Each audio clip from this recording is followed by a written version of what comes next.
દિલ્હીમાં મુખ્યમંત્રી નિવાસ સ્થાનને લઈ અને રાજનીતિ ગરમાઈ ચૂકી છે। શીશ મહેલ લોકોને બતાવવામાં આમ આદમી પાર્ટીના નેતાઓ પહોંચ્યા હતા અને જેમને બહારથી જ રોકી દેવામાં આવ્યા છે।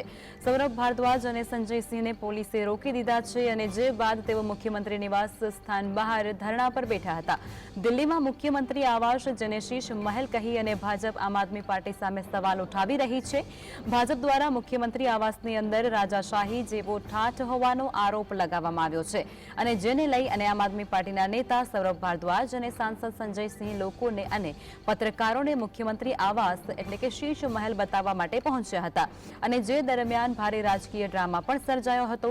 સૌરભ ભારદ્વાજ અને સંજય સિંહ પહોંચે તે પહેલા જ મુખ્યમંત્રી આવાસની બહાર મોટી સંખ્યામાં પોલીસને તૈનાત કરવામાં આવી હતી। આમ આદમી પાર્ટીના બંને નેતાઓને પોલીસે અંદર જતા અટકાવ્યા હતા અને જેથી તેઓ ત્યાં જ ધરણા પર બેસી ચૂક્યા છે। હવે ધરણા પર બેસી અને સંજય સિંહે તેને રોકવાને લઈ અને સવાલો ઉઠાવતા કહ્યું હતું કે પોલીસને પૂછ્યું હતું કે તમે અમને અંદર જતા કેમ રોકવામાં આવી રહ્યા છે અને શું કામ તમે અમને રોકી રહ્યા છો।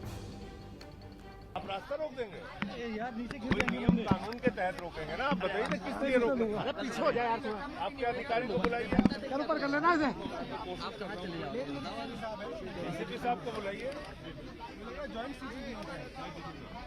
जो भी है उनको बुलाइए ना, जो भी है बुलाइए उनको।